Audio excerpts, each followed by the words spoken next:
Welcome to the Liching Hour. I am your host, tour guide, and dungeon master, the Lich.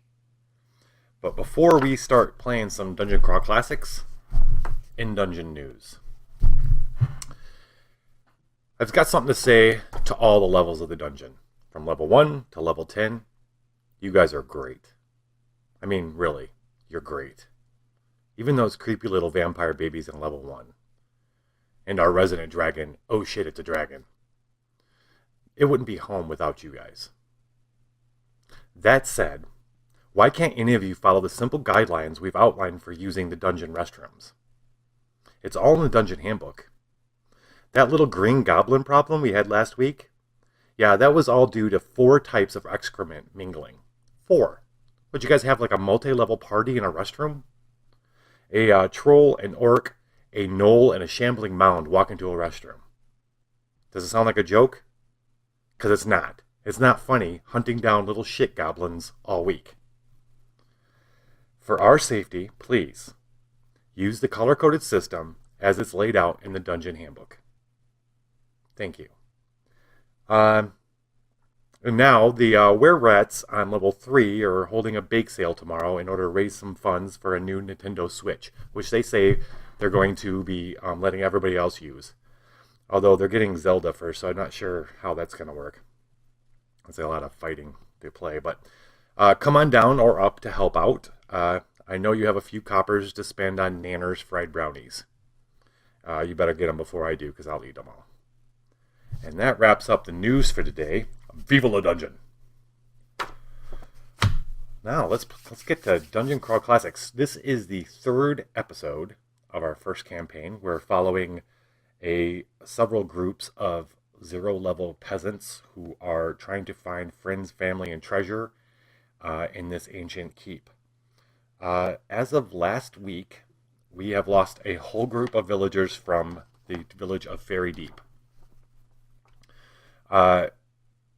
That would be Bundy, our little squire. He stood up to the Beastman champion, but he ended up falling to one of the Beastman champion's beastmen. Then we had little John and Cantrick, who were our the herb lovers.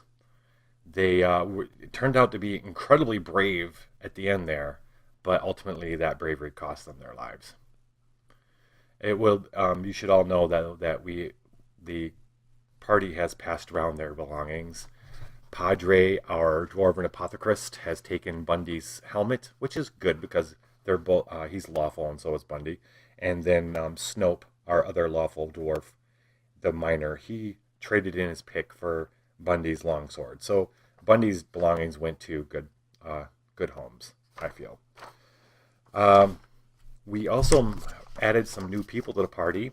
They were hanging in bags in the walls of this tower, just kind of waiting there to be killed or something by the beastmen. So they were incredibly happy to be cut down. So they were cut down and asked if they would join, and they decided they would join too. And they were also from the village of Damp Moss. And they were, let's see, let's go over that. We've got Harris Cat, the animal trainer, lawful guy. Pix, the beggar, oddly strong little girl, strong and agile, for being a beggar. She lives in the streets. The folks from Damp Moss, which are Padre, Cassius, Barrow, and Talia, had all seen Pix in one shape or another, giving her a coin on their way in or out of the tavern. Then there was Bent, the caravan guard, and finally Morg, the cut purse, who happened to be the shady little fellow that Talia and Barrow were after and trying to find. He had disappeared before giving Talia the treasure map that he had promised her. Once she found him, he did tell her that the beastmen had confiscated the treasure map. But then a few minutes later, after searching around the tower, they found his cloak, which he had the treasure map sewed into. So no one knows that except for you. So we'll see how that kind of irons out. So those are the new peeps from Damp Moss. We are now a 10 person strong party. The Where we find them is in the first floor of this tower. The floor is covered with these gore crusted furs from all different types of beasts. Um, Cassius, who's the smartest of them all, the woodcutter, he always looking out for how to save his skin because he's got one hit point. He's not a very healthy guy. He decides he's going to look for furs that are less gross and try to find as many as he can. He ended up finding four, and he's going to wear it because his thinking is it's not that greatest armor, but if whatever if it can keep these beastmen, maybe it can trick the beastmen, or maybe it'll look more like them. It couldn't hurt. So he's got four. He gives one to himself, gives one to Padre, and then the only other people who are willing to wear these things or have them with them are Snope and Pix, the beggar girl.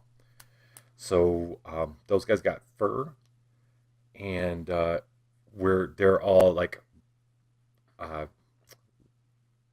just taking a minute, a break, get over everything that just happened. They had searched the room and they found a little bit of treasure, and now it's time for them to get moving. There's a big doorway. There's a stairway that goes up, and there's a big doorway that is just near the stairwell. At this point, I want to say that anybody who's watching, who wants to join in and chat, who wants to suggest what the party should do, wants to suggest what a monster should do, anything you want to suggest, throw it in chat, and we will work it into the story. And if you have any questions about the system as it stands, Dungeon Crawl Classics, please ask, and I will outline as best as I can. I'm looking down here because I have a bunch of character sheets all set up down here. Oh. And I'm trying something different this week. I have a bunch of different scenes that we're going to switch between. We're going to try that out. I'll show you what I mean in a minute. All right. Let's go. Let's join our people. Hey, I think I see some gold. Everybody looks up. Bent, the caravan guard, he's standing near the doorway. He kind of got up their courage to walk over to the doorway, and he's looking down. It's a stairway that goes down. He's like, down the stairs there. It looks like there's gold. Morg, the cut purse, slinks up behind him, and he's like, yeah, I see it too, guys. Well, I suppose it's time we began. Do we know, those of you, the new ones, Damp Moss, do you know where they took people? We were hanging in bags in the dark, like screwed up wombs. We had no idea what was going on outside, so we don't know where anybody's going. Okay, let's go down the stairs. Let's pick some walking. Let's see how are they going to walk. It's going to be Damp Moss Aves, which is Padre. He's going to kind of lead the show. He's been kind of leading the show for a while. Padre, Cassius, Barrow, and Talia are going to go down. Then the Partridge Quarry, which is Snope and Meggle. Smeggle, by the way. Meggle is an elven falconer, and up until now, we haven't been really playing. Her falcon hasn't made much of an appearance because it's been flying around outside. But now that she's going to be moving deeper into the tower or down, he comes flying in, all majestic. His name is Imperious. He lands on her shoulder, and he's going to be going along with us. So, okay, and then next bringing up the rear is Damp Moss Team B, with Harris Cat's kind of the leader of that group. He's kind of stepped up to speak for the group. So they start moving down the stairs slowly. Snope passes the lantern to Padre, and then Pix, the beggar girl's got one towards the end of the line. So they got all the kind of light situation they got covered. You pause for an instant on the broad stone steps. The hint of gold glimmers at the edge of your light several steps below. That Padre's leading. He's cautious. He moves the party down to a platform. And he bends down and he picks up. And sure enough, it was a gold, but it was like 1 or 2 gold pieces, is all. As if they were just kind of thrown here. He looks around. And he sees that there's looks like part of the wall is open on the north. And actually, time to do that scene switching stuff I was telling you about. Boom. Okay. The party is at 1-1 up there, middle, top middle. And they see the doors open kind of in the north there. They could either continue down the stairs or they can go north into the room. If you have any strong opinions on either way, speak up. And 1, 2, 3, 4. Oh, they're going in the north. Because, I mean, that's probably where the treasure came from. It looks like a secret door, right? It looks like a secret door that's open. Like somebody hastily came out. Maybe there's some more treasure in there. I mean, Padre doesn't necessarily want to go.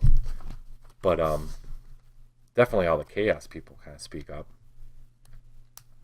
And Barrow and Talia, they want to make sure they leave no stone unturned because they've got a treasure map, and who knows what kind of treasure is in here too. So Barrow kind of shoulders it. Barrow's a big dude. He's a big elf. Like he's a big fat elf. Elf artisan. He kind of shoulders his way through. He's like, excuse me. Let's check this out. I'll lead this time. He opens up the door, and he opens up the door, and look like this, and can I have that lantern? Thank you. He's peering in. Looks okay. He walks into this little hall. The narrow hall is lined with cut stone blocks. Dusty cobwebs hang from the low ceiling, and time itself seems to weigh upon this ancient place. A trio of upended chests rest in the shadows in the rear of the chamber, amid a scattering of coins. Tracks in the dust record the path of recent looters. Looks like they might have gotten everything. But maybe not everything. Barrow's looking on the floor, and as everybody starts kind of funneling in, there's coins all over the floor. It looks like he starts counting them. See, there are 15 copper pieces. We'll make a general note of this stuff for these guys. 15 copper pieces. 5 silver pieces.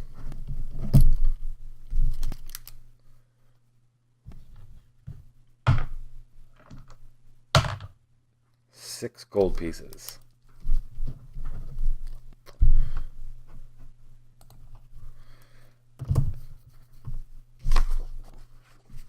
Morgul, the cut purse. While Barrow and Talia are picking up coins, he kind of sneaks over and looks at the chests. And so does Meggle, because she's always been the falconer. She's always been interested in the way in chests and mechanical components. And they're looking at, he picks up he kind of looks at one of the chests. He's like, this floor is not as deep as this other one. I bet there's a secret compartment of some sort. He opens it up, and he's looking at it. He's like, what do you think? She looks, she goes, yeah, I think so too. Here, let me see. And she goes to, she like messes, there's a kind of like a latch or something in the back. And she kind of, it's a sliding thing. She kind of slides it, and this little scythe comes coming out. She needs to roll a reflex save. Now she's got a plus, she's pretty quick. She's got a +1 in agility. So let's see what happens. Oh, she can't even burn some luck on that one. Ouch.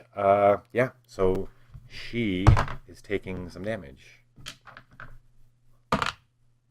she's going to take 2 points of damage, which does not kill her. Almost kills her. And she's going to lose 1d2 fingers. She loses 1 finger. 1 finger. Ah!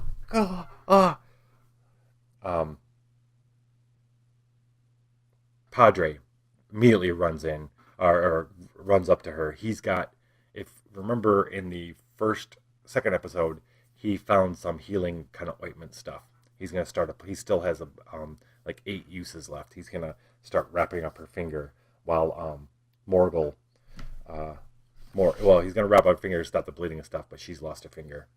And Morg, he's gonna look through the treasure chest, and that he opens it up, and there's looks like 2 silver rings set with emeralds.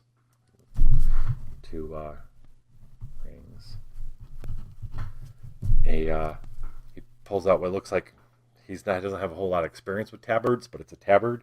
It has a weird symbol on it that feels very familiar to him. He's chaotic. It's a chaos symbol. And he finds this vial of like a black liquid. Looks like black and thick. Padre's wiping her up. He goes, "Let me see that, boy. When I'm done with this." Padre's a apothecarist, so if anybody knows what that stuff is, he does. He patches her up, and she,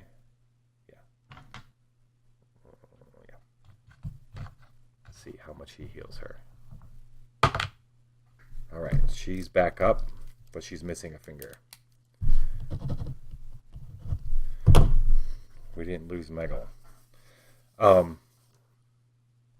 Not sure if that's what this means, but her falcon eats her finger, and everybody just kind of stops and watches them, and some of them feel like really inspired, and others feel like a little scared, because he just stares at all of them at the same time, while he eats her finger. All right. Anyway, so let's see what else they found. Oh, Padre.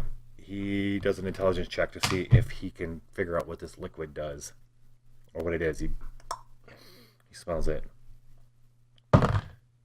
18. Oh, this is lotus. This is lotus oil, black lotus oil.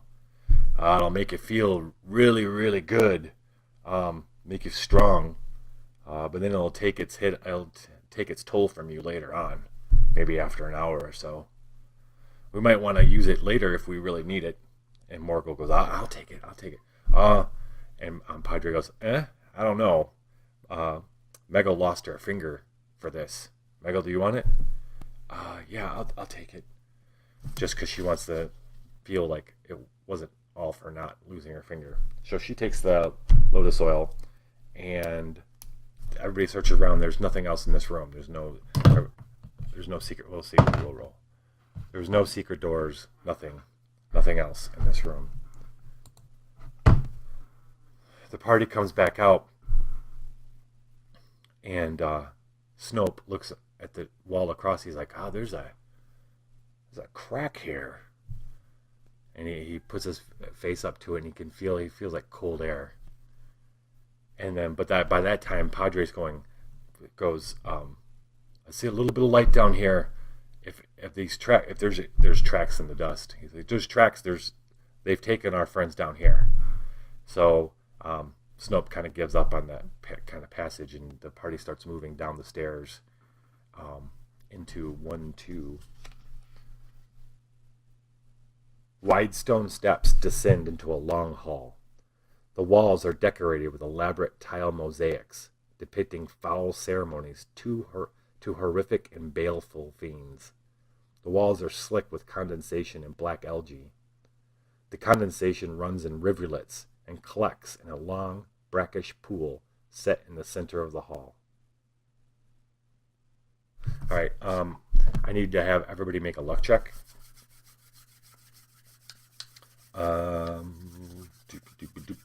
We're just going to go down the list, one after another. Boom, boom, boom. All right. Padre. Okay. Padre. Cassius. Borrow. Yeah. Talia. Yeah. Snope.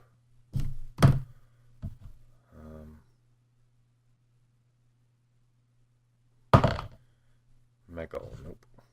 Harris Cat. Nope. Pix. Yep. Morg. Morg is going to spend a little luck. He's going to spend 1 luck.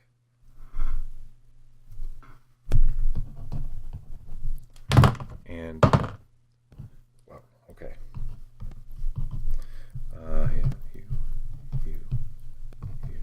You. A whole bunch of the party, as they walk into this room, they, for some reason, feel compelled to walk up to the brackish pool in the middle of it. As they walk up, these objects start floating to the top of the surface of the water, and as they watch their skulls, each skull kind of comes up, and its eyes are glowing green. And there's one for each of them, and it seems to be glowing and looking at them, just kind of there, and everybody feels like, should I grab it? And one after another, each of them takes a skull. If they feel enchanted, they feel there's definitely magic in them, but there's nothing else.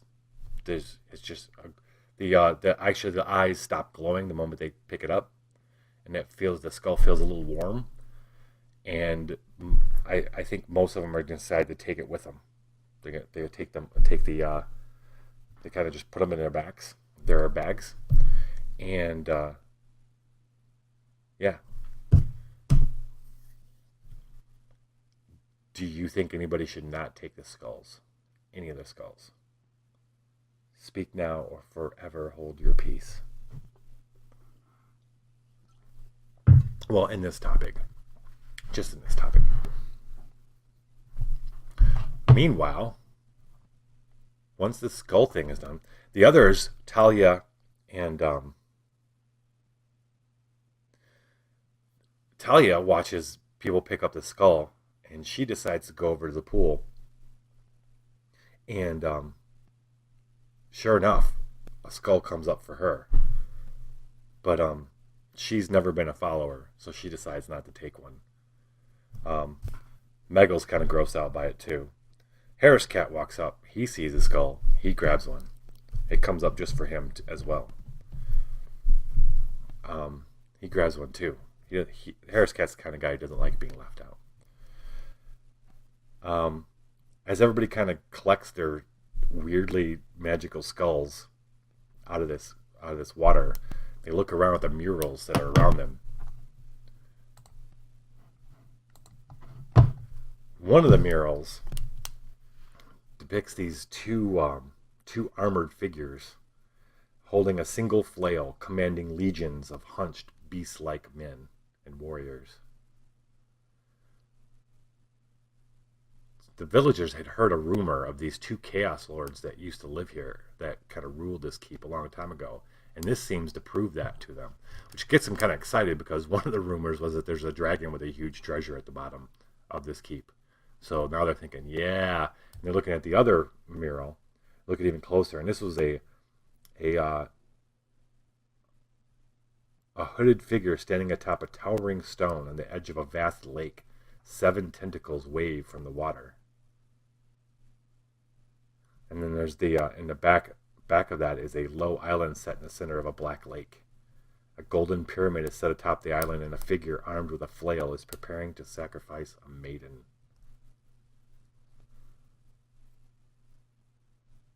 So the villagers have seen these beastmen type things, and that would explain all the different kind of tracks. This is definitely a chaos kind of place. Maybe these chaos lords are coming back. Maybe they never left. What's with the tentacles coming out of the ocean, and the guy standing on top of the min here, and the sacrifices? Are the villagers here to be sacrificed or turn into beast men? We don't know. But they start looking around the room a little bit more. Cassius, he's always a quick one.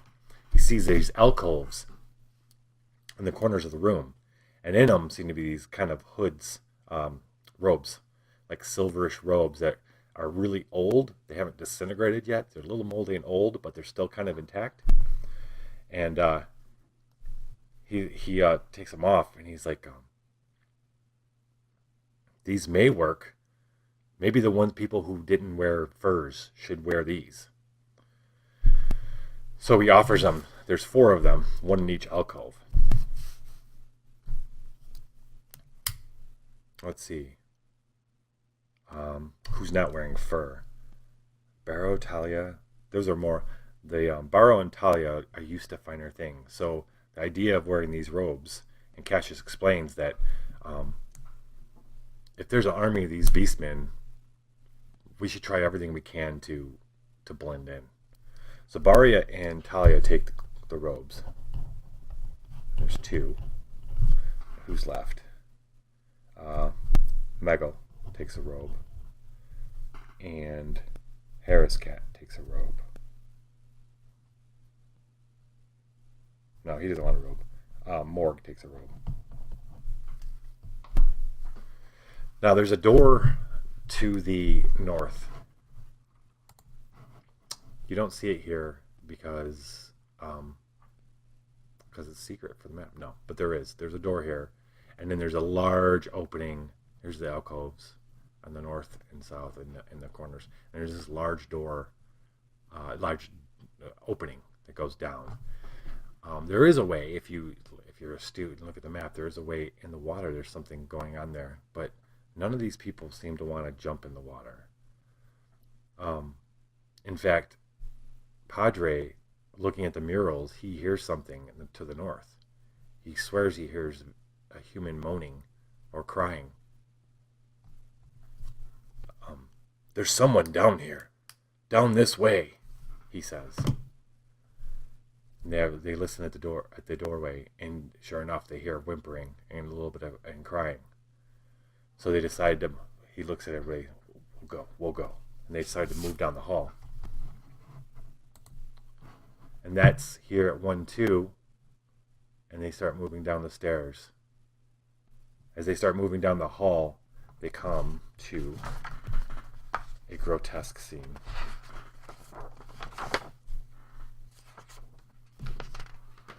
Flagstones here have fallen away to reveal a yawning hole in the floor. 5 gore-spattered chains hang in the pit from spikes anchored in the floor. An intense heat wafts up from below, accompanied by the stench of rot. And around the pit are these 4 wicker baskets, large wicker baskets, and that's where the whimpering is coming from. The party moves cautiously over, looking in the pit. It's just they can't really see down in it. It's kind of dark. There's a little bit of a green glow down there, and they cautiously open up the lids, and sure enough, they find more villagers. There's 4 of them. Oh, thank you so much. These horrid beasts. This place needs to be cleansed. 2 of the guys that they release, they seem very, very. In fact, it takes Padre a little bit of time to calm these guys down because they're really worked up. They're like, we must cleanse it. The fire of our lords must cleanse this whole place. And he finds it calms them down and finds that these guys are all from these 4 are all from another town called Midwater, which everyone's heard of, but it's a little bit about 6 miles away from the keep to the north. And their names are Poros, and Gunther. These are churchmen. They're also called.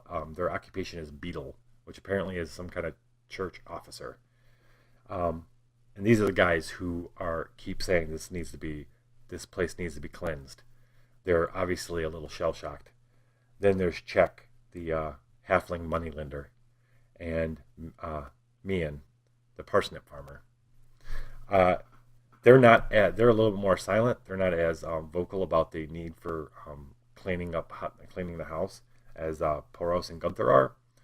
But you could tell me and he's obviously one of the congregation, and he doesn't seem to be wanting to shy away from it. He just keeps nodding.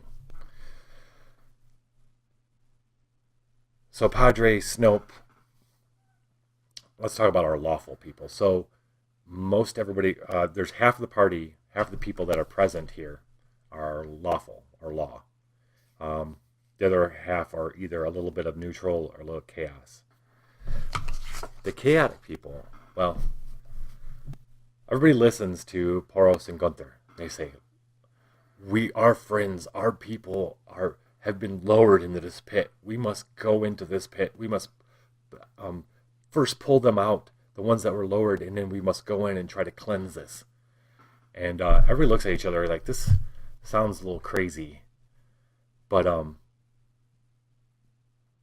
they're willing. Padre goes, wait, well, let's pull up a chain. Let's pull up these chains and see what we find. And everybody kind of agrees to that. And Mian, the parsnip farmer, he's the first one. He grabs one of the chains, and he starts pulling up. Harris Cat comes in behind him to help him.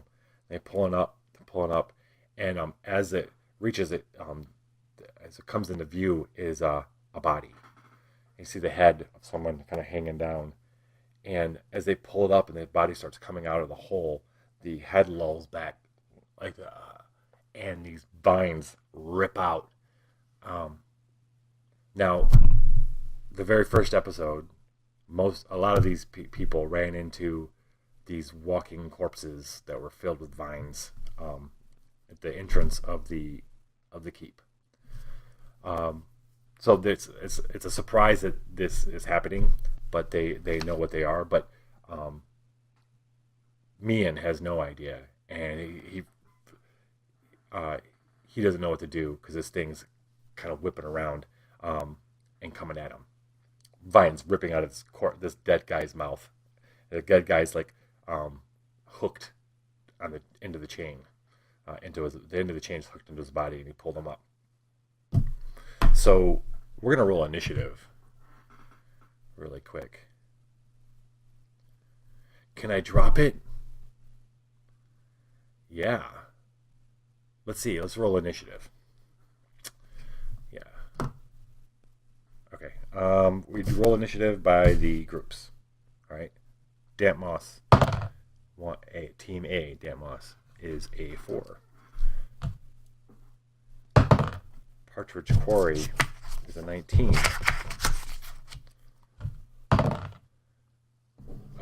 Damp Moss B is a 19. Midwater is a 9. And this viney thing is also a 9. Okay. They're all going to go first.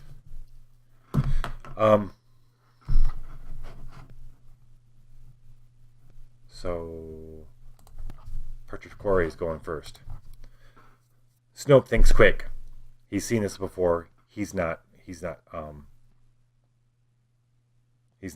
scared. I ain't scared of no ghost. He's quick. He's the first one to act. He pulls out Bundy's longsword, or he has it already ready, and comes swinging down, try to cut this side. He's going to try to sever the head. Sever the head. Yep, D20.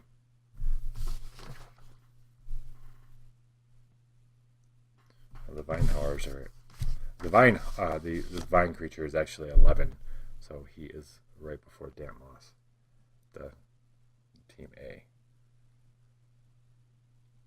Okay. He misses. So Snope comes in. He's attempting to cut off steps in quickly, and he hits the chain. Ching!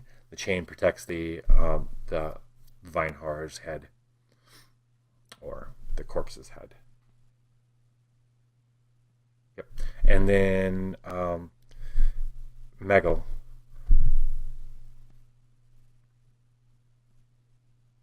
Meggle has a longbow that she picked up outside. she's going to move around the pit and to get into position because she's got to be kind of farther away. Otherwise, she takes a well, she's going to take it no matter what. She ain't getting no 70 feet away with a longbow, but she maneuvers around the pit to try to get. She moves around, notches. She can use a longbow this kind of up close, but she's gonna take a she got to go one die down the dice chain, so she can be rolling a 1d16 instead of 1d20, and she rolls a 16. So she notches and lets one go, and totally gets one. Longbow does 1 to 6. All right, 2 points of damage. Yep. All right.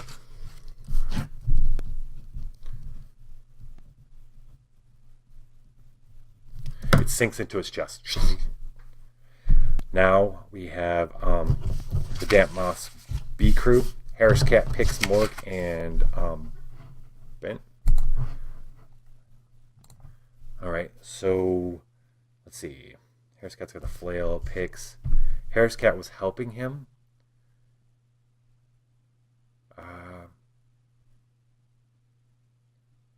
Yeah, he was helping him, so he's right there. He's gonna reach over. He's gonna try to reach over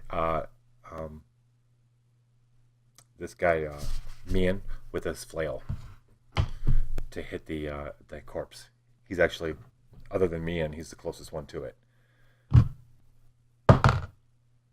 And he rolls a 19, right? That is 19, yeah. 19, so he definitely hits. He does 1d6. He's doing 4. So he slaps it, busts open the corpse's head. More vines, but some of the vines have broken too. And it's kind of reddish liquids. Kind of look, it's not blood, but reddish ichorish stuff kind of splatters on its face, the corpse's face. Pix, Morg, and Bent aren't really near enough. They can't get in there at all. So we're going to move on to Midwater. Midwater is Mian. Mian's holding the chain. He lets go. He lets go. And the thing falls. And they hear falls. There's the large snap as the that doesn't snap, but it's like ching as the chain hits the thing, and they swear they hear a rip of some sort. What the fuck was that? We've seen that before. We saw that outside. Some kind of, it's an infection in this place. And I don't know what's worse, the beastmen or those things. Well, what are we going to do? Padre looks at Snope. I think these fellows are right. There is great evil here. It needs to be cleansed. Barrow and Talia look at each other. They aren't going in that pit. Well, what can we expect? Snopes takes a step back and is thinking. He's about to speak when Cassius speaks up. There's probably one of those bodies on the end of every one of those chains. Yes.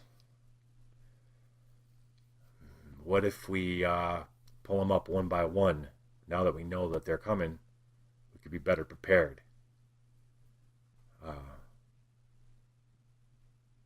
Doesn't seem like that bad of a plan. Let's see, how can they prepare? We got a couple people with ranged weapons. Megal's got the longbow. Pix the beggar's got a sling. Everybody else is kind of up close and personal. But they can be moved back and then move in when it's time to fight.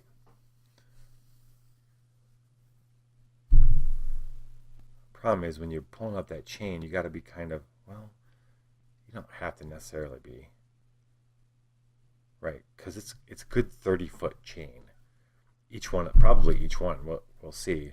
Are the chains different? Are the chains different lengths? They ask the Midwater guys, but the Midwater guys have no idea. They were They were in baskets for they don't know how long since they were stolen or picked up and taken.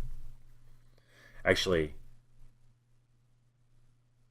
anybody got an idea how they can how to approach this situation?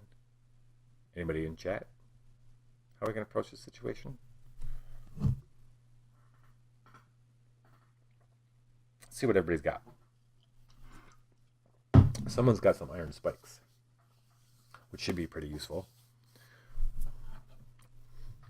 The woodcutter's got a bundle of wood he's still carrying for some reason.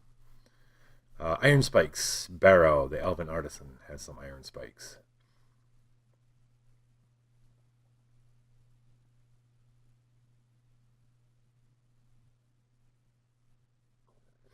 Hmm.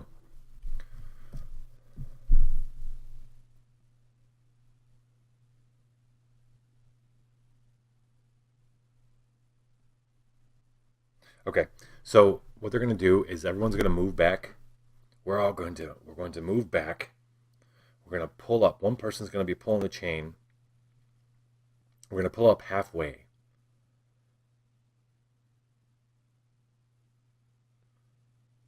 Yeah, and he's going to walk backwards. And walk backwards, pull it out of the pit, and when we got it out, we got one of the corpses out. If it's got one of those things in it, we're going to attack. Um, People are going to rush in and attack. Run in, do damage, and try to kill these things as fast as they can. Let's start by pulling up the one that we just dealt with.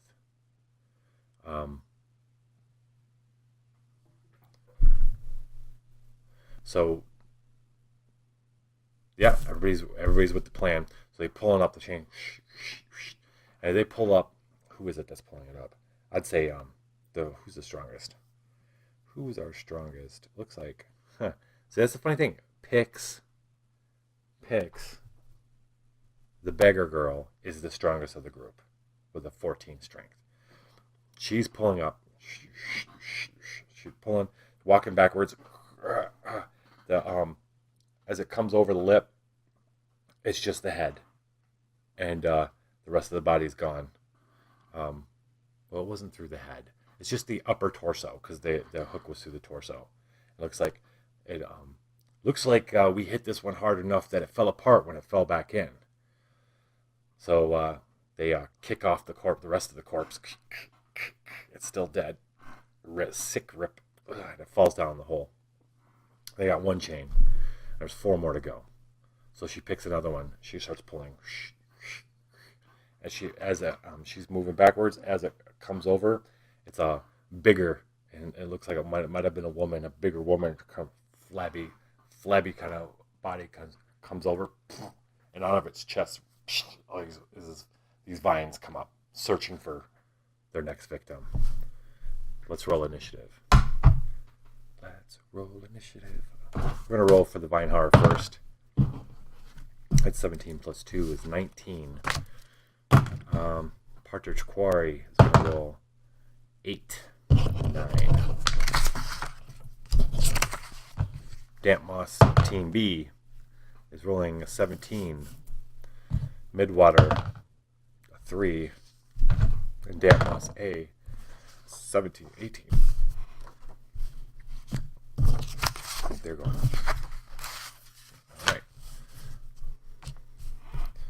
All right. How fast these guys move.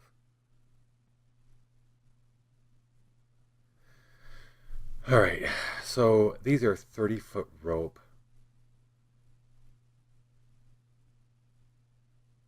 They're all back at least 30 feet. This vine is going to move, and when it moves, it kind of brings the body with it. It's going up the chain, so it's coming at Pix, but it only moves so far. So it's within range of her. By the time it's done moving, it moves quicker than they all expected. It like grabs onto the chains, like coming right at her. But it's weird because the corpse is flopping. It's pretty creepy. But it's moving. It isn't able to attack yet. And it's closer to everybody now.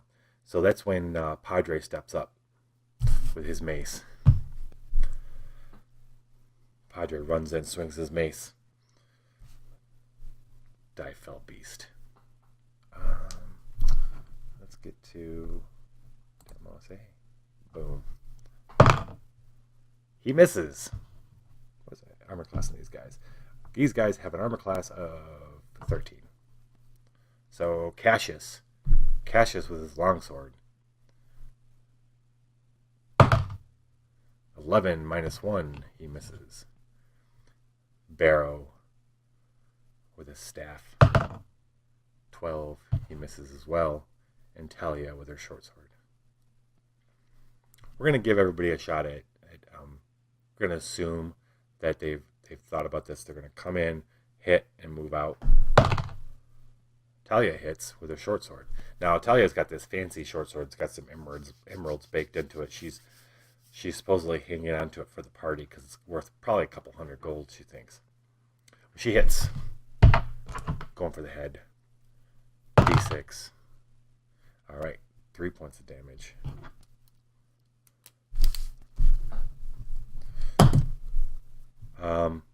Dantmoss, Team B. They move out of the way. Harris Cat with his flail. Misses. Picks. She's sitting this out because she doesn't want to. All she's got is a sling. She doesn't want to hit anybody or take a chance. Yeah, Morg's sitting out too. Bent is going to come in with his short sword. 14. He hits. For 1. Hits with his short sword. He cuts some vines. Not enough vines, but he cuts some vines. Midwater's up. Back to hell, beast! Poros and Gunther coming at it with the staffs. Poros rolled a 1. Poros gets to roll on the crypt table. Don't be Poros. It's a crypt table. I mean, not the crypt. I'm sorry, the fumble table. He gets to roll on the fumble table. He could end up hurting himself. Ooh, a 2. You trip, but recover with a DC 10 reflex save. Okay. So his reflexes. Where are you guys at? All right. He has no modifiers. He fails. So, back to hell, you damn beast! He swings his staff and slips and goes down on one knee. And he's going to be out for the next round until he gets back up. Gunther takes a... Ooh. But Gunther does land a hit for 1.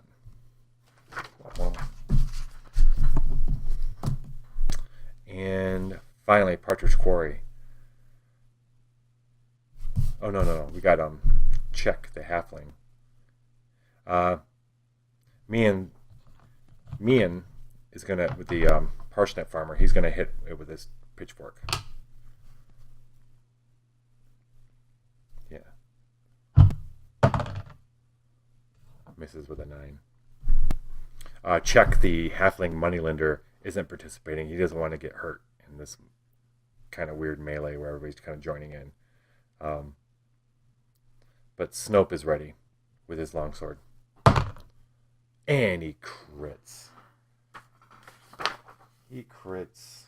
Roll another d20. 16. Narrowly avoid foe's counterstrike. Inflict normal damage and make another attack roll. If the second attack hits, you inflict an additional 1d6 damage. Let's see. It doesn't. But that's okay. He's doing 1d8. And this thing is most likely dead. Yeah. So, Snope shoulders his way in and strikes right in the middle. Cuts this thing in half. The 2 body parts. The 2 things kind of split up. And it just kind of flops. It flops and stays dead. 1 down. 2 down. We got 3 more to go. So these guys, they talk it out. They figure out a way that everybody can participate in the fight. The way they're going to kind of work it out. So the next time Pix goes, she starts pulling up one of the chains. She's pulling.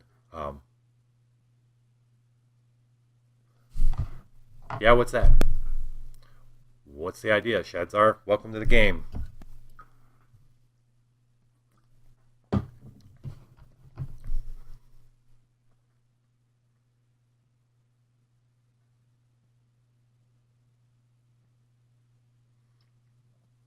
So everybody's about to pull up a corpse. They believe a corpse is going to come up on the end of this chain.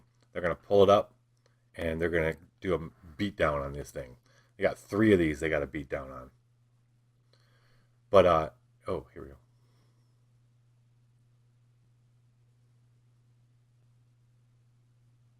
go. Yeah, that'd be sweet. That'd be sweet.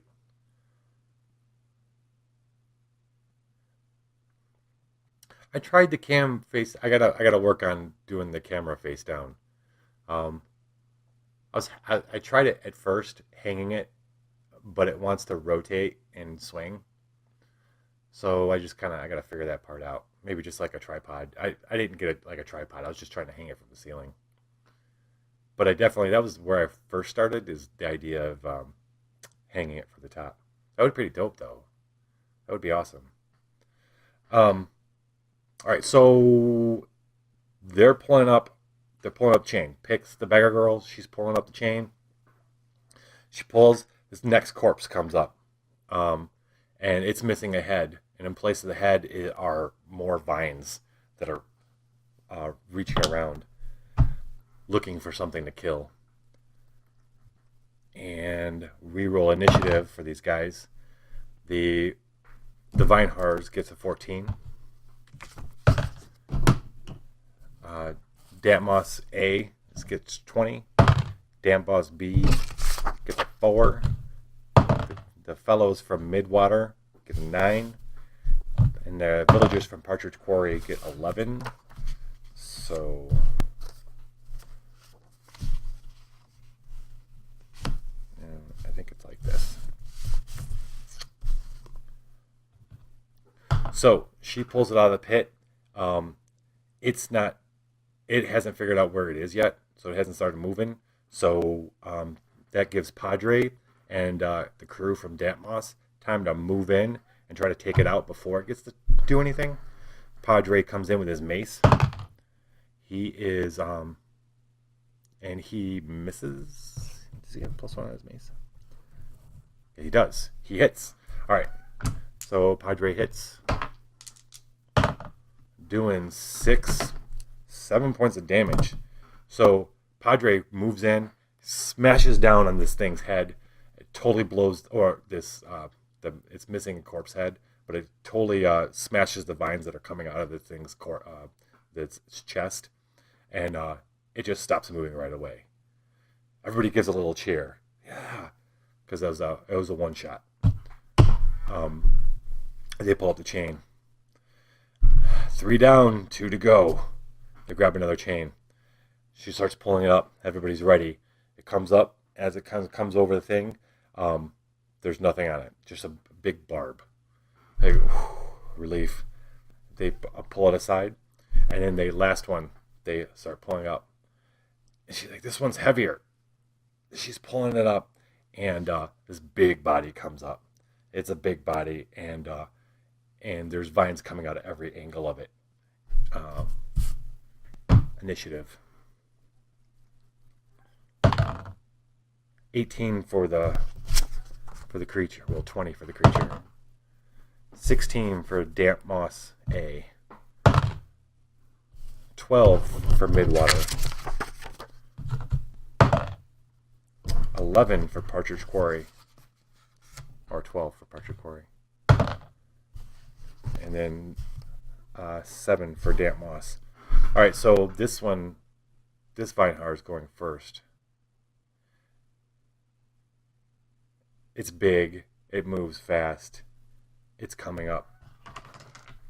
It still doesn't reach. It doesn't reach anybody because they're all standing back about 30 feet back.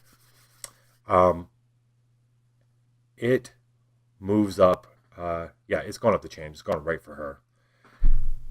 So Damp Moss gets to step in. Padre coming back with his mace. He hits.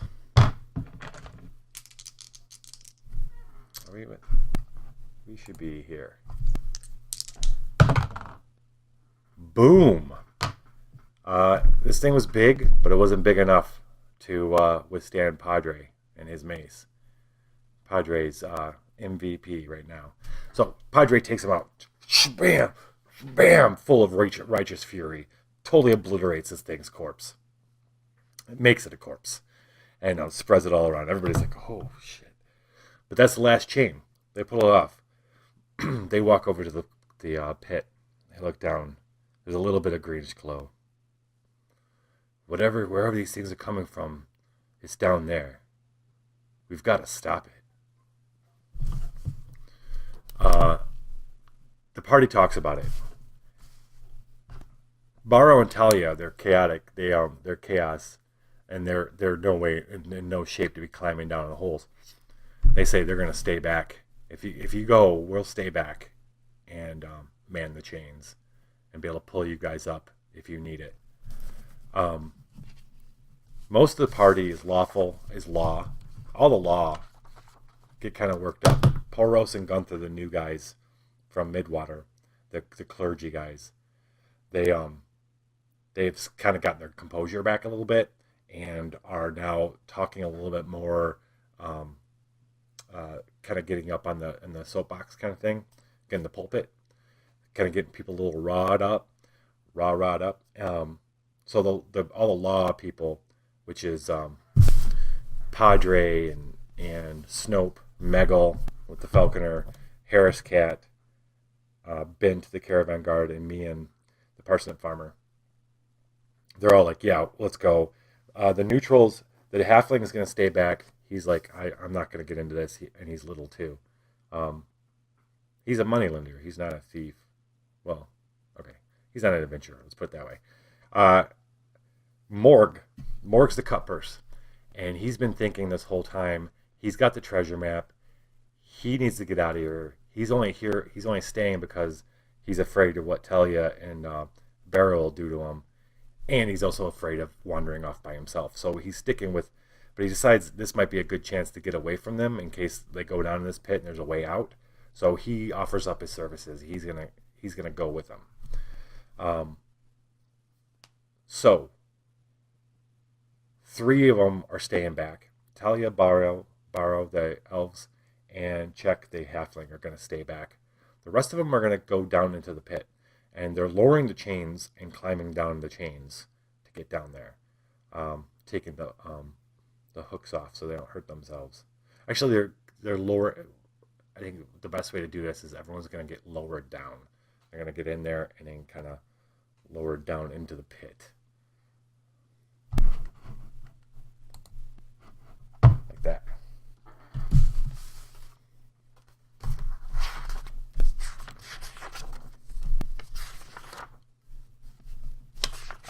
Hey, Shadzar, if anything else you want to add to this, man?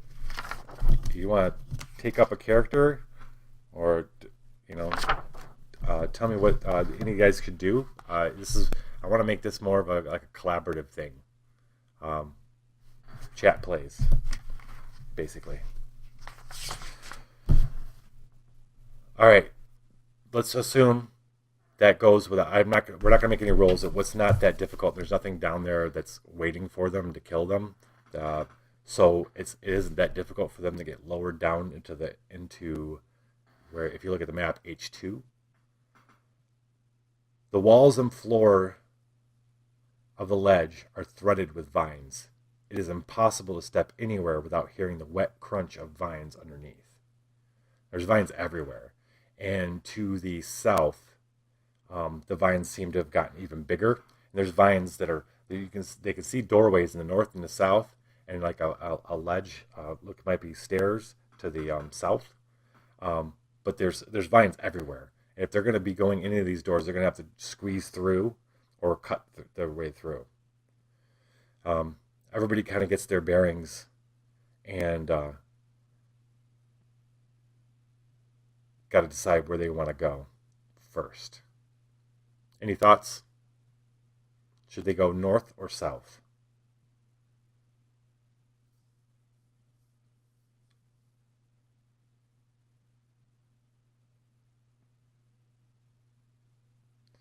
And if they do, should they cut their way through or attempt to squeeze through?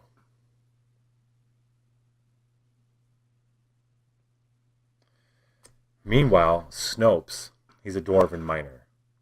He's looking around and he sees beneath the vines, the rock beneath the vines everywhere seems to be incredibly deteriorated. Like he thinks that if he went up and punched or tried to grab, it would come out almost like dried clay, is how bad the stones are. He moves over a little bit to look at the stairway, and he can tell that not much is gonna, anything that's put on it is gonna fall. And he doesn't know how far it goes down, but he doesn't trust it whatsoever. So he suggests, he looks, he goes, I don't think we should go that way. I don't think it leads anywhere. But these two seem to be, they might go somewhere.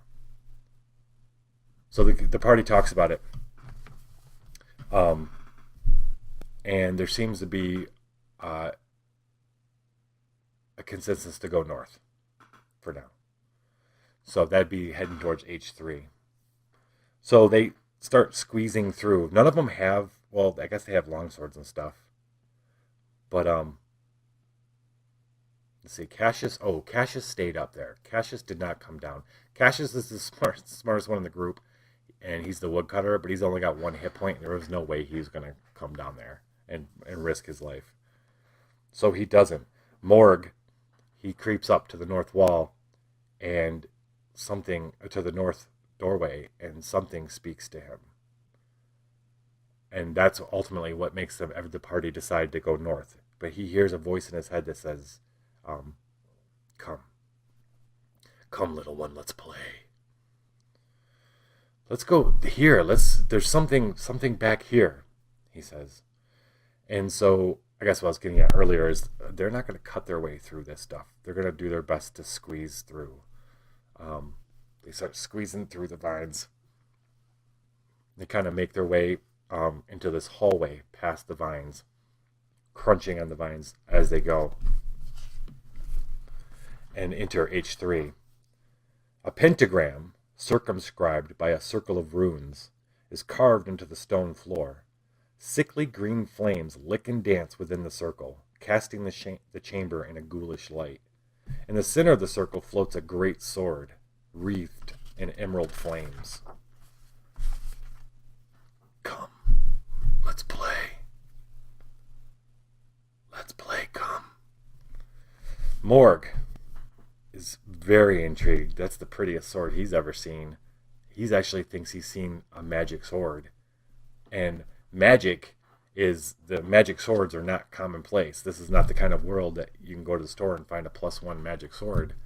This is magic, and he'll be rich for the rest of his life. So before anybody can say anything, he's moving towards the circle. The rest of the party is 99% law. They're looking at this thing going, what the This is how do we destroy this thing? This is great evil. We need to get the heck out of here. He moves up and he moves into the circle, and suddenly he's inside. It's almost like he as he gets close, he disappears and he reappears inside the circle with the sword, and but he can't breathe. Everybody sees his face and they see him going, but he starts reaching out for the sword. And because it's telling him to touch it, touch me, grab me, take me, and but he can't breathe. So he needs to make a personality check. Let's see how he does.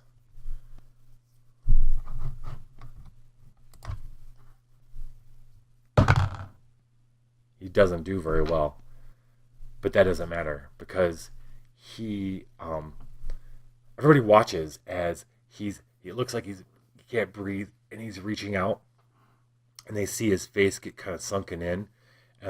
Padre goes, no! And he starts walking up, but Snopes grabs him, and the two priest guys start praying to their god Justicia, and loudly thinking that maybe they'll help. And they see his face is kind of not melting, but it's kind of sinking in. But his hands grab the sword, and suddenly there's a great he grabs the sword, he takes it, and he smashes it. He just swings it, and suddenly the sword bursts into the kind of flames, and then the flames around the big circle, the pentagram, go out, and he goes, and he's lost a few hit points. Where is he at? Yeah, he lost a hit point, and he looks different. He's definitely it's almost like he aged. It's almost like he something was sucked out of him. And in his mind, the blade is talking. And it's telling him all the wonderful things that they're going to do together. Most of which are killing things.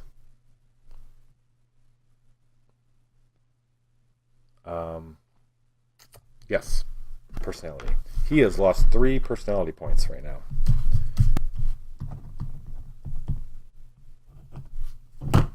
Just by holding the blade. But he's standing there, this Morg, the cut purse, the one who was never going to amount to nothing, the one kid out of 8 who no one could remember his name. He's standing there holding this magic artifact, and he feels like a god. And inside his mind, it's telling him he's a god for now.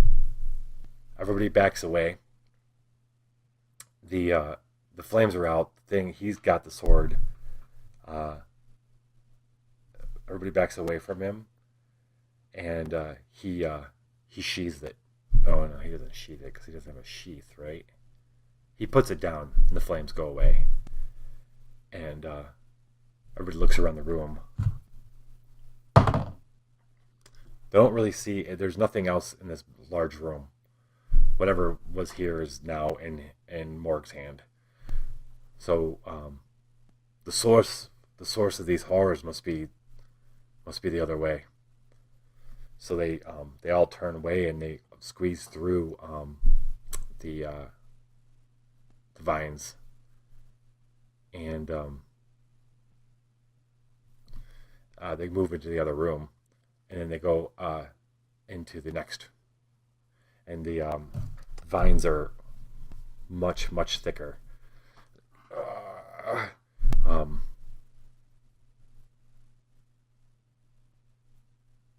Let's see who's dumb enough to cut these. Someone's got to be dumb enough to cut these things. Who would that be?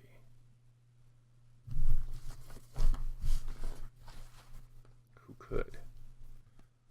None of them really have. The people who have swords aren't dumb enough to do that. It's like Snope has a sword. It's like they could, if they wanted to. All right, so Morg raises his sword because he thinks he's going to cut through this, and the sword tells him, no, wait. We will sate our thirst soon. And he lowers his sword, and everybody else kind of looks at each other like, what just happened? But they managed to be able to squeeze their way through the big vines going south, and they move down a little hallway. They see the cave-in to the right, but as they get to the edge, they see a stairs going down. Dozens of thick braided vines have wormed their way up the steep stone steps, nearly filling the stairway. The walls, ceiling, and vines are all slick with moisture billowing up from below. These look really slick. I don't know if I want to slide down into wherever this goes, Me either. We're gonna have to figure out some way to get down there. But whatever we're looking for is down there. Um, let's see if they can figure out a way to get down there. Anybody else got an idea of how these guys can get down this pit?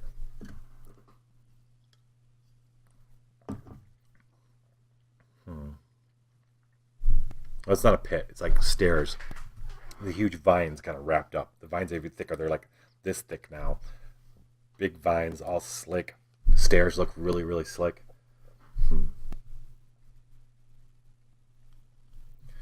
Do we have... Nobody has rope.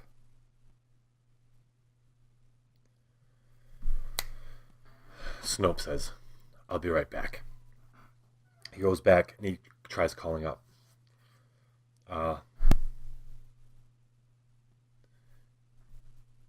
Send down a chain. Barrow and Talia unhook on one of the chains and drop it. He drags the chain and he goes, here, let's... he's got a... Someone's got another iron spike. Yeah, Morg's got an iron spike.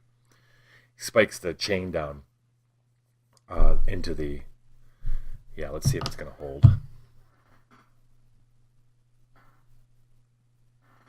Actually, we'll roll if it holds as they start using it.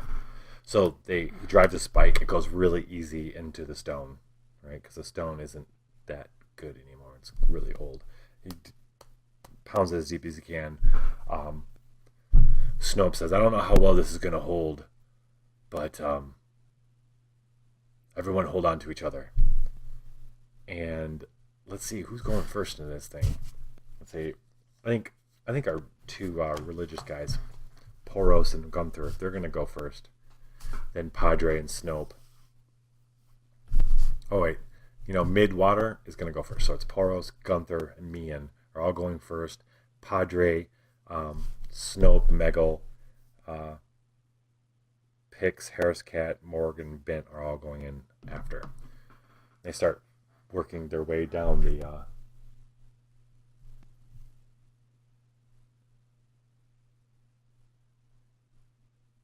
let's see, let's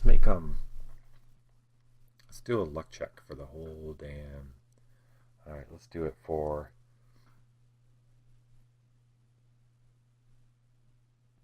How are they going to do that? They throw the chain down, and then they start going down it. Yeah. Okay. We're going to do luck checks. We're going to...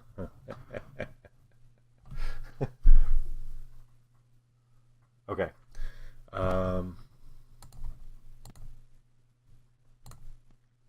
So, we're going to do luck checks for everybody. Poros. He rolled a 1, which is not good. He needs to make an agility check, or is he going to go falling? 8. Yeah, he did not make the agility check. Poros, first guy out the gate, grabs on the chain, starts going down. The chain comes out. He starts to, he's sliding down. He tries to grab onto a vine. He's sliding. He doesn't work. He's sliding, and he runs. He goes right off a cliff at the end of it's like a space in between at the end of the stairs and a platform. And he desperately reaches out to grab, and you just hear a scream as he disappears. Everybody's staring as he's disappeared into the void, into a void. What's down there? Is there anything really down there? Maybe we shouldn't even be going down here. Morg steps up. I think we should. The sword's telling him we should. You should go. There's great treasure down there. Even better than me.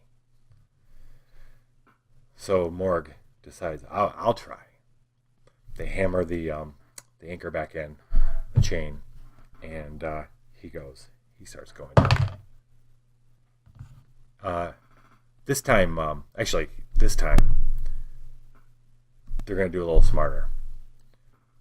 No one's sure that they really want to go down there. Morg says he's going to check it. This time, Padre and Snope, they're going to hold on. They're going to anchor the chain. Pix, she's the strongest anyway. She's going to anchor the chain, and then Morg's going to go down. So we don't have to roll, and then that makes it a lot easier. He gets down to the end of the stairs, where it kind of opens up and there's like a crossing, but the vines go across it, so he can just walk across. He still has to make an agility check. It's not going to be that high. Oh my god. He is.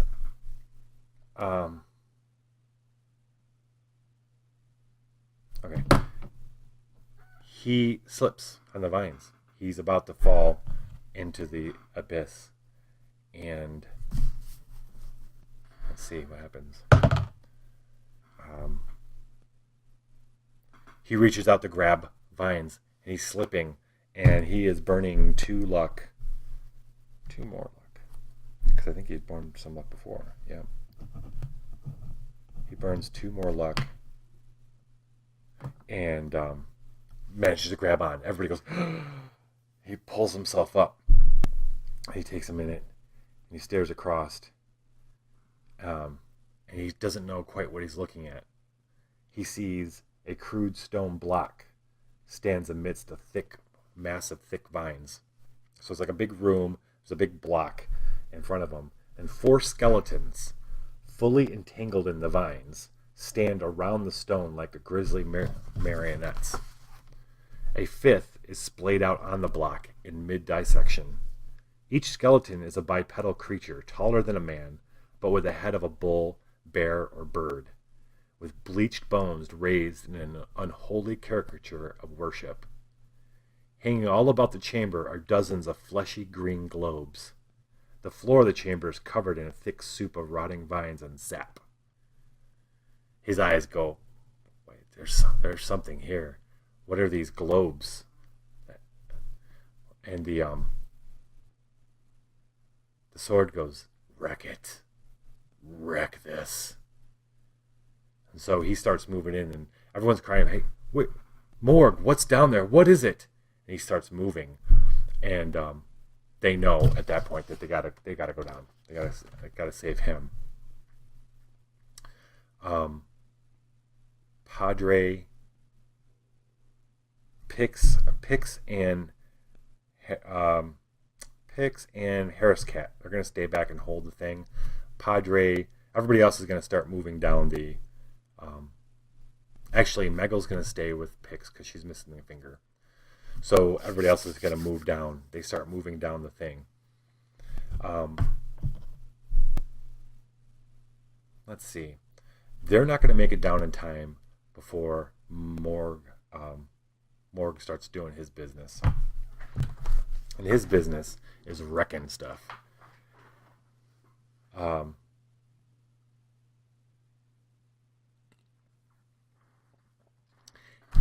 Driven by the will of the sword, he goes in order to smash the skeletons.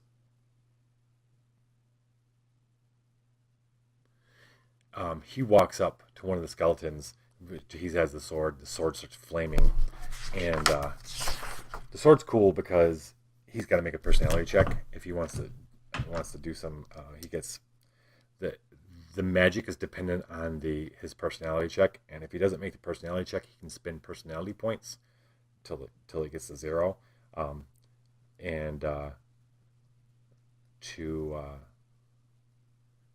get the bonus.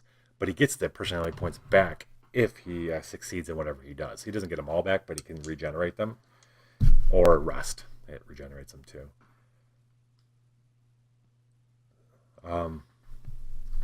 Yeah, let's see. So these skeletons are going to come alive and attack him. I just want to know exactly when.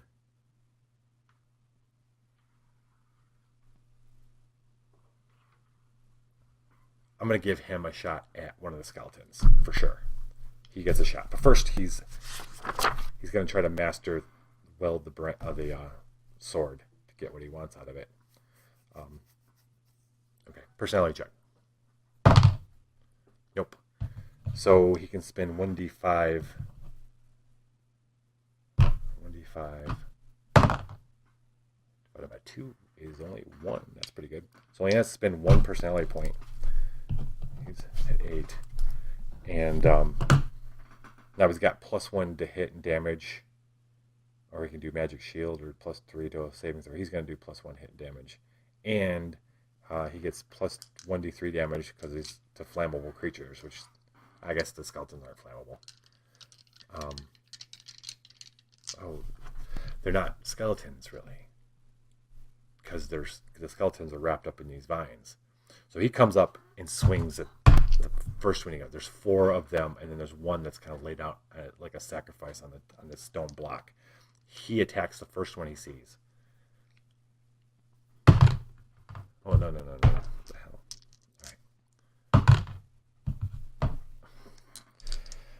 All right.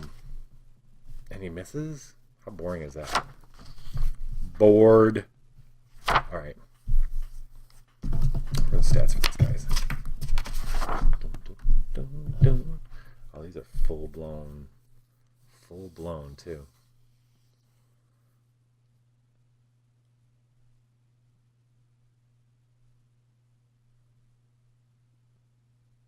So he takes a swing at them. He misses. He hits the stone table. He misses. Slips. He doesn't miss. Yeah, he misses because he slips on the vine that he's walking on, and the skeletons all look at him, and the one on the table, all of a sudden the vine pulls it together, and it sits up, and they're ready to rock. The other people are coming down right now.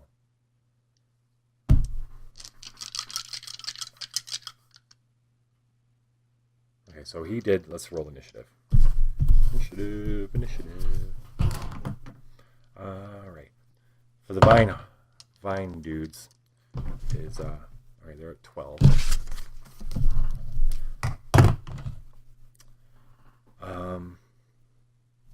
Damp Moss Team B, which includes Morg, is 18. Okay. All right. Damp Moss Team A is 14. 18, 14. Partridge Quarry is 16. Midwater is 6. Okay. All right. So Morg gets the initiative. His team does. He, when all 5 of them look at it, and then one pulls itself together on the thing, his survival instinct gets the better. I mean, kicks in. Even with this burning magic sword, he doesn't think he's a bad enough guy to take on these 5 things. He kind of gets really scared all of a sudden, and the sword doesn't have is goading him on, but he isn't going to take it. He turns around and scrambles as fast as he can back towards the stairway.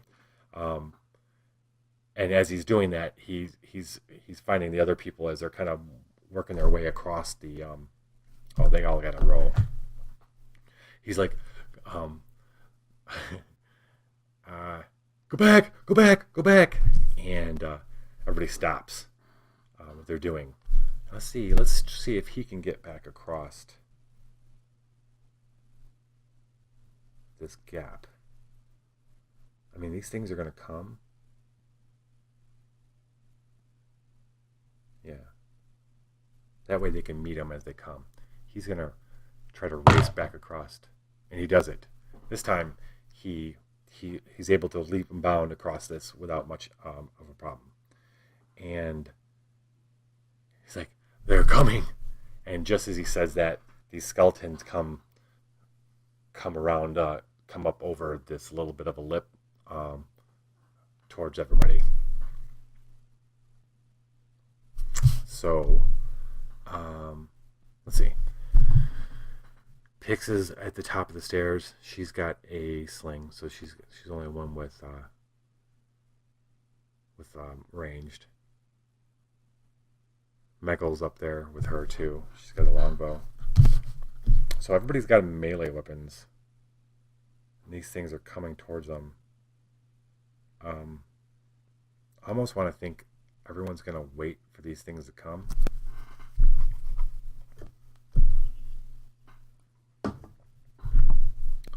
Let's see. I don't want to play this. Everybody could easily die here. So everybody's at the base of the stairs. They've come down the chain. There's these ropey vines that go across this kind of chasm. These skeleton things are coming at them.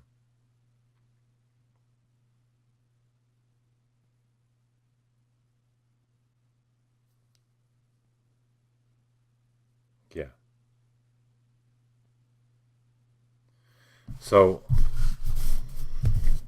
I'm trying to decide if the vine horrors are going to have any trouble getting over this pit or not. I mean, I guess the humans aren't.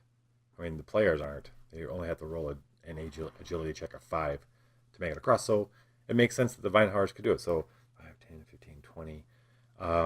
These vine horrors move 20 feet. I play a little loose with this system. The system does have kind of a movement, and you can move X amount of feet and that kind of stuff, and you can play it a little more tactically with miniatures and stuff. But for now, I play a little loose. So these guys move about 20 feet.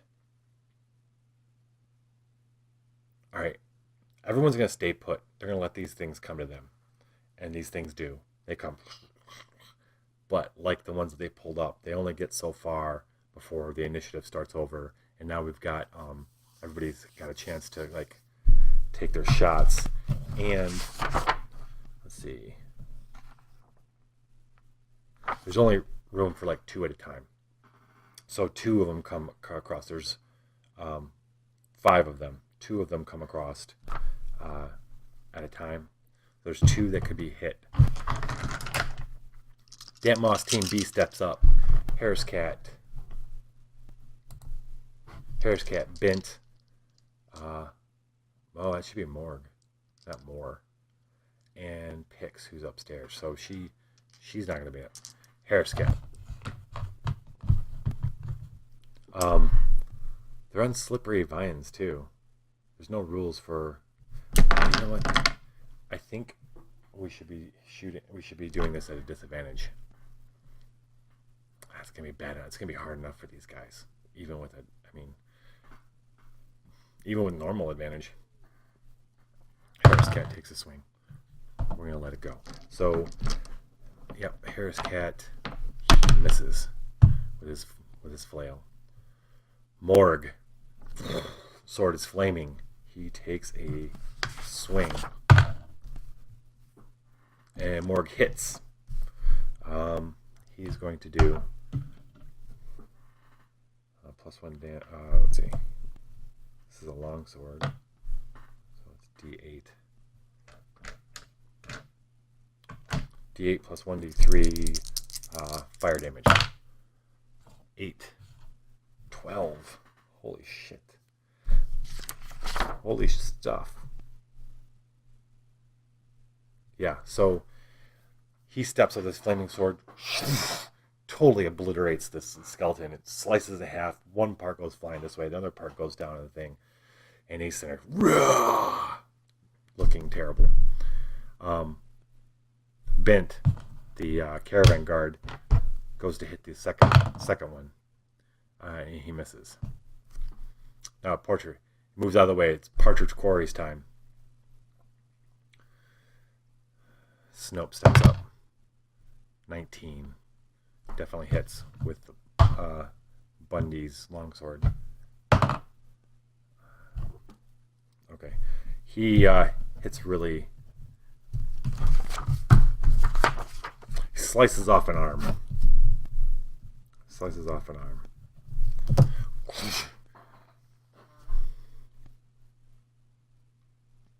So I think ultimately I should be given this fight should be even a little bit harder. But the way this system is I don't know if I want to kill all these people.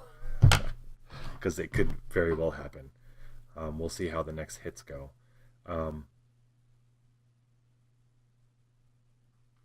Yeah. So Padre steps up with his mace, and he hits for 18. And he does 4. He's going to spend a little luck. Where's Padre? Padre's luck is 11. He's going to burn luck, which means he can spend 1 point of his luck or more to influence a die roll. He just gets that lucky hit, and not only does he hit really solid, but he pushes it off into the void. So the first 2 are dead. The first 2 Vinehars. Cassius is not here. Barotelli is not here. The other 2 move up to where their friends were.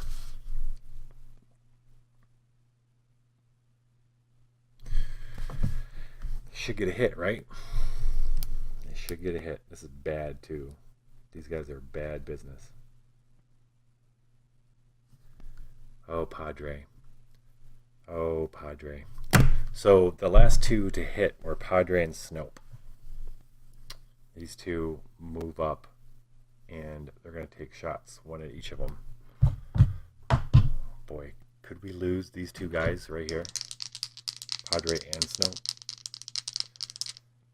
Let's see. We have luck to burn. All right. One of the Vinehars, they get +2 melee, and they get 2 attacks. So the way the Vinehars are, they have vines growing out of like the arms and stuff, and they come whipping around. They get 2 attacks. They try to entangle you. So here's the first one on Padre. Whoa. Okay. 1 hit and 1 crit. 1 miss and 1 crit.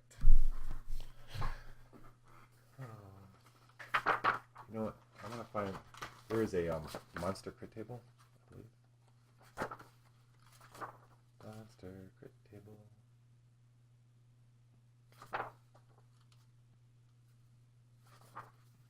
I think there's a monster crit table. Monsters crit. Do monsters crit? I thought they did.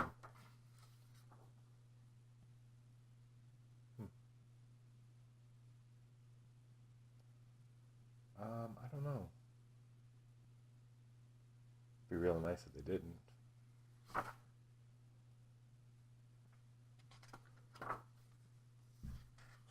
Since there is no...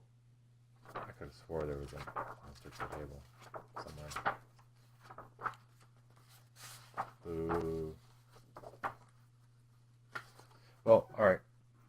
They don't need to crit in order to kill these guys. So that was a solid hit. One of them hits. And damage is 1d4. So that's not too bad. We'll see. Well, Padre has 4 hit points. 3. So Padre is hurting pretty bad. Padre has 1 hit point left. The other... Oh, this should be... The enemy. The other Vinehar goes for Snope. And Snope looks like 1 hit. 6 plus 2, 1 hit. Lucky. Oh, okay.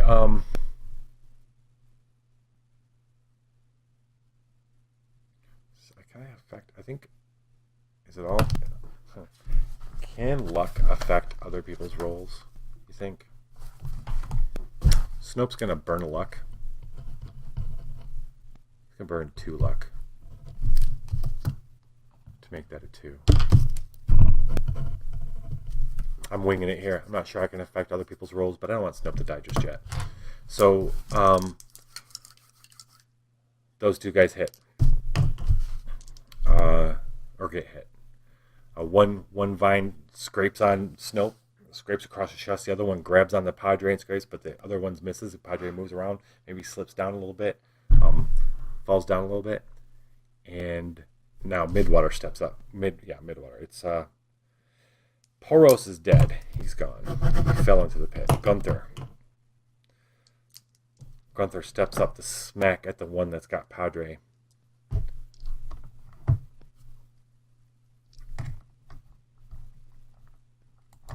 These guys again. And he hits for 12, which is a miss. He almost hits Padre. Check is upstairs. Mian is downstairs. And he misses with his pitchfork. All right, back to Damp Moss with Harris Cat picks Morg. Oh, Morg. Let's see what Flaming Sword guy does. So he's over near Snope. He swings with his Flaming Sword. When does that last? Duration of a single battle. And we lost. 17. All right, here we go. 17. Yep. So 7 points of damage. He doesn't kill it, but it is hurting bad. It is hurting bad.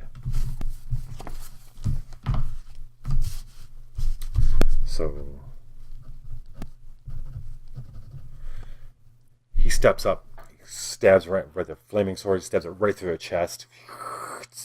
Hears it sizzling and burning and pulls it back out. It's standing there still.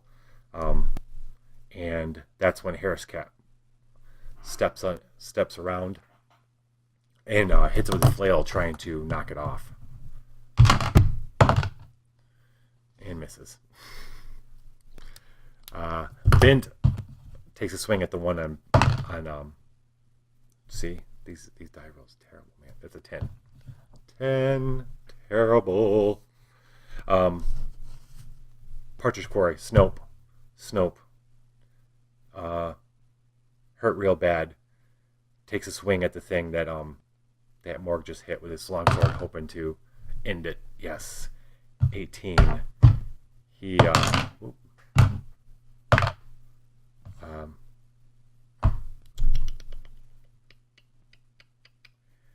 18. Let's see. It only has. Snope is going to burn 2 more luck. And the sword bites through it. He takes a swing with the back of its sword to hit it, and it knocks it, and it slips and falls.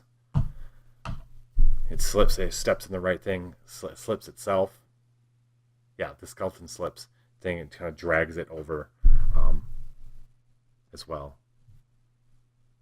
Yeah, sure. All right, Padre is up. He's almost dead. Padre's gonna move back. He's getting out of the front line. His intent is to get back and spend a turn putting the poultice on if he can, but he's getting out of the front line. So now it's the monster's turns. All right, so there was 3 are dead, 1 still alive, and there's 1 still behind. So 1's moving up, and it's Morg is. Oh no, who's up there last? Bint with his short sword. He missed. He was up there now. The fresh one moves up. The last one, the one that was on the pedestal or the table, comes up. It's got this weird little crown on, and the skeleton comes up and flings itself at Bint. And he hits Bint for one hit and 2 hits. Who's bent again? Right. Yeah, so it's D4, 2D4. Bent gets both hits. That's 7. Bent screams. We're not going to spend any luck for Bent. Bent screams. I've got to offer up some blood. Bent screams as the 2 vines kind of rip right through its body, crushing him. Screams as parts of him kind of leak out and pushed out. It's bad. It's and then it kind of flings him off the side. The other one, the one that hit Padre. Actually, that's the one that hit Bent. That's the one, because Bent came up to hit that one. So the fresh one steps up, and the last one I believe was Harris Cat, because Morg hit it, then Snope, and then Harris Cat. So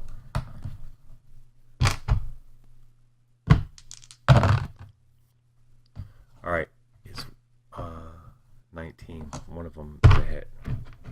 So 2. Harris Cat survives. It hits him hard.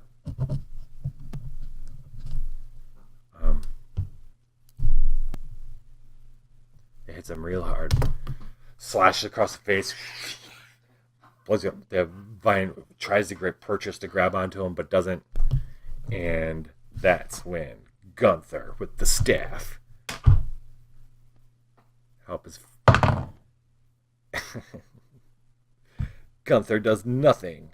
Mian strikes at the one that was hitting Padre, the one that's been hit before, and hits for 17.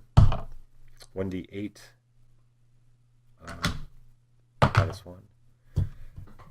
Pitchforks the sucker. Pitchfork twists it like this, and it slips and it falls dead. And it falls dead. Finally, we're back to damp moss. Morg, all pumped up. He takes a swing at the final Vinehar and miffs it. Harris very misses. Snope. There ain't really anybody. I mean, people gotta try. But if Snope goes up there, he's going to be in harm's way.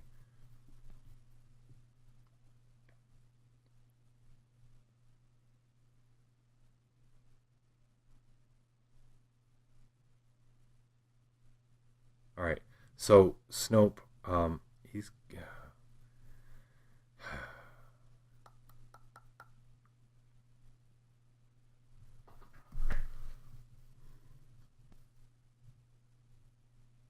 going to move back.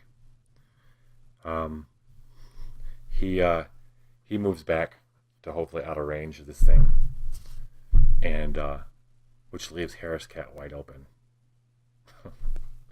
Harris Cat should have moved. Ooh! This is the the vine is attacking Harris Cat, and fumbles and crits all at once. It was glorious. But Harris Cat is dead. Harris Cat is dead. The Snopes is going to live with that on his conscience. Gunther steps up and misses again. Gunther, what are you even doing?